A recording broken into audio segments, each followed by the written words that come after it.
सल्तनत आहनपुर का बादशाह औरंगजेब खान अपनी सख्त तबीयत और बेरहम फैसलों की वजह से पूरे खित्ते में मशहूर था। उसका महल पत्थरों और संगे मरमर से बना हुआ था, मगर उस महल की दीवारों के पीछे एक ऐसा खौफ छुपा था जिसका नाम सुनकर बड़े बड़े बहादुर सिपाहियों के कदम डगमगा जाते थे, और वो था बादशाह का जंगली कुत्तों का कैद खाना। यह कैद खाना महल से 4 कोस दूर घने जंगल के अंदर बनाया गया था, जहां 10 वहशी, ताकतवर, खूनखार और शदीद भूखे जंगली कुत्ते पले हुए थे। बादशाह किसी भी वजीर, सिपाही या मुशीर को जरा सी नाफरमानी पर उन कुत्तों के आगे फेंक देने का हुक्म देता, और फिर वो शख्स चंद लम्हों में एक बेजान लाश बन जाता। लोग इस सजा को बादशाह का आखिरी हुक्म कहते थे, क्योंकि इस हुक्म के बाद किसी के पास कोई और रास्ता बाकी नहीं रहता था। इसी रियासत में वजीर आजम रियाजुद्दीन भी रहता था, जो अपनी अक्ल, वफादारी, ईमानदारी और बहादुरी की वजह से बादशाह के सबसे करीबी लोगों में शुमार होता था। उसने 15 साल तक बादशाह और रियासत की खिदमत की थी। न कभी कोई गलत मंसूबा बनाया, न कभी कोई खुदगर्जी दिखाई, न कभी बादशाह से वफादारी में कमी आने दी। रियाया उसे सल्तनत की आंख कहती थी, मगर यही बात बादशाह के दिल में हसद का बीज बन गई। बादशाह देख रहा था कि रियाज की बातें हर फैसला साजी में अहम हो रही हैं। रियाया उसकी तारीफ करती है, सिपाही उसकी 100 इज्जत करते हैं और दरबारी उसकी राय को हतमी समझते हैं।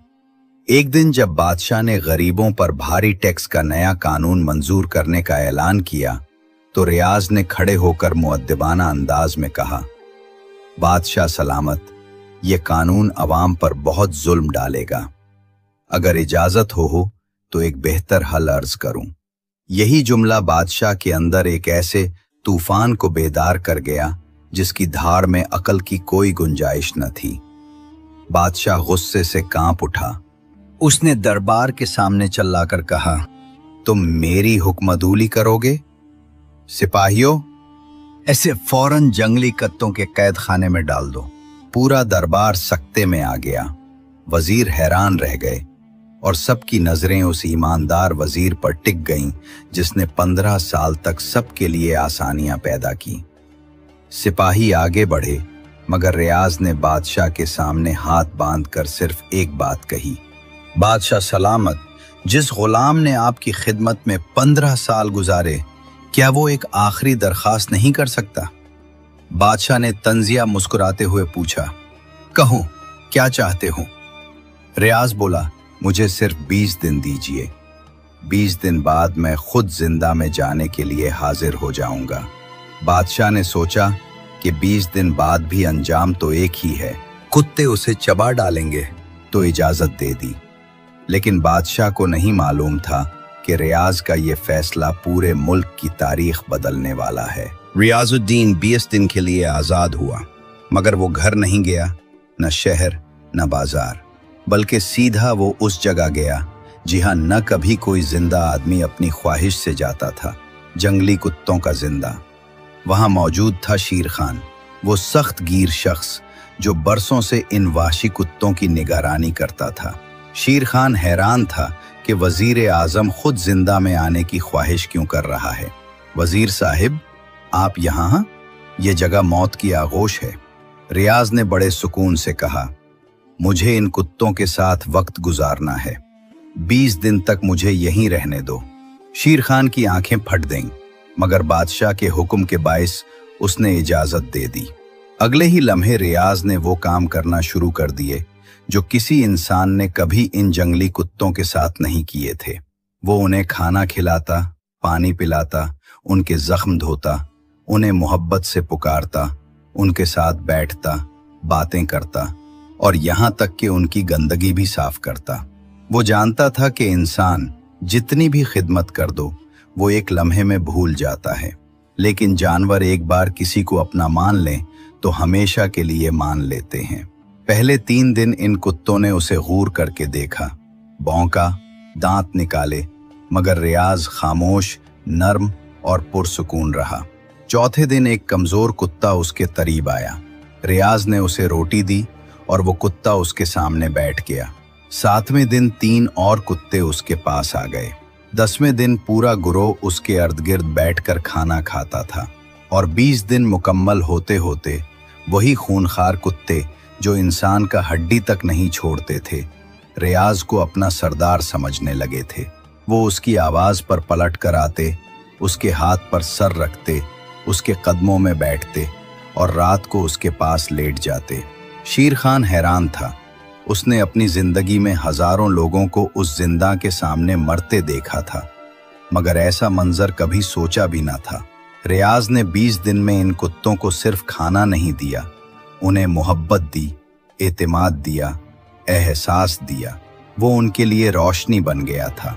और जब 20 दिन पूरे हुए, रियाज ने खुद शेर खान से कहा, मुझे ले चलो, बादशाह का वक्त आ गया है। उसकी आवाज में डर नहीं था, अजीब सा सुकून था। वो यकीन रखता था कि हर अंधेरे के बाद रोशनी आती है और कभी कभी ये रोशनी खुद जालिम के दिल में भी भड़क उठती है। 20वें दिन पूरा दरबार सजा, राया जमा हुई, सिपाही सफ़ें बनाकर खड़े हुए और बादशाह औरंगजेब खान सहमी हुई आंखों से मंजर देख रहा था। सब लोग जानते थे कि आज एक ईमानदार वजीर की मौत लिखी गई है। जब सिपाहियों ने रियाज को लाया तो वो न लरज रहा था न रो रहा था, बल्कि उसके चेहरे पर अजीब सा नूर और एतमाद था, जैसे कि वो मौत का नहीं किसी रोशन सुबह का इंतजार कर रहा हो। बादशाह ने हाथ उठाया और हुक्म दिया, वजीर को जंगली कुत्तों के सामने डाल दो। दरवाजा खुलते ही जंगली कुत्ते गुस्से से गरजते हुए बाहर निकले। मजमा चीख उठा, मगर अगले लम्हे जो कुछ हुआ उसने पूरी सल्तनत को हिलाकर रख दिया। कुत्ते रियाज पर झपटने के बजाय उसके पास पहुंचकर उसके पैर चाटने लगे। वो उसके गिर्द दायरा बनाकर बैठ गए, अपने सरों को उसके कदमों में रख दिया और एक लम्हे के लिए भी उसे नुकसान पहुंचाने की कोशिश नहीं की। बादशाह के चेहरे का रंग उड़ गया। ये वही कुत्ते थे जिन्होंने 100 से ज्यादा लोगों को चीर फाड़ कर खाया था। रियाज ने बादशाह की तरफ देखा और ऊंची आवाज में कहा, बादशाह सलामत। ये वही कुत्ते हैं जिन्होंने बेशुमार इंसानों को चबा डाला, लेकिन मैंने सिर्फ 20 दिन इनकी खिदमत की, उन्हें खाना दिया, पानी दिया, उनके जख्मों पर मरहम रखा, उनके साथ बैठा, और आज ये मुझे नुकसान नहीं पहुंचा रहे, क्योंकि जानवर एहसान नहीं भूलते, मगर अफसोस इंसान भूल जाता है। पूरी सल्तनत साकित हो गई। बादशाह ने हाथों से अपना मुंह ढांप लिया। वो शर्मिंदगी से कांपने लगा। वो आहिस्ता तख्त से उतरकर रियाज से माफी मांगने लगा। बोला, मैंने तुम पर जुल्म किया, तुम्हारी वफादारी न पहचानी। लेकिन रियाज ने सिर्फ इतना कहा, बादशाह सलामत, आप बदल सकते हैं, लेकिन याद रखिए, इंसाफ ताकत से नहीं दिल से निकलता है।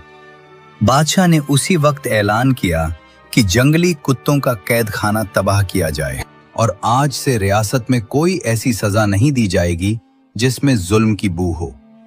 मगर इस कहानी में एक आखिरी मोड़ बाकी था।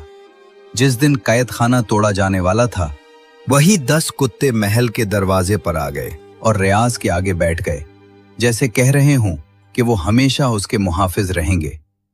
पूरी रियासत ने पहली बार देखा कि दरिंदगी मोहब्बत के हाथों पिघल सकती है, अगर उस मोहब्बत में सच्चाई, एहसान और खिदमत शामिल हो। बादशाह ने अपनी सल्तनत कानून, इंसाफ और रहम पर कायम की, मगर सब जानते थे कि सल्तनत आहनपुर की असली ताकत न सिपाही थे, न तलवारें, न दौलत,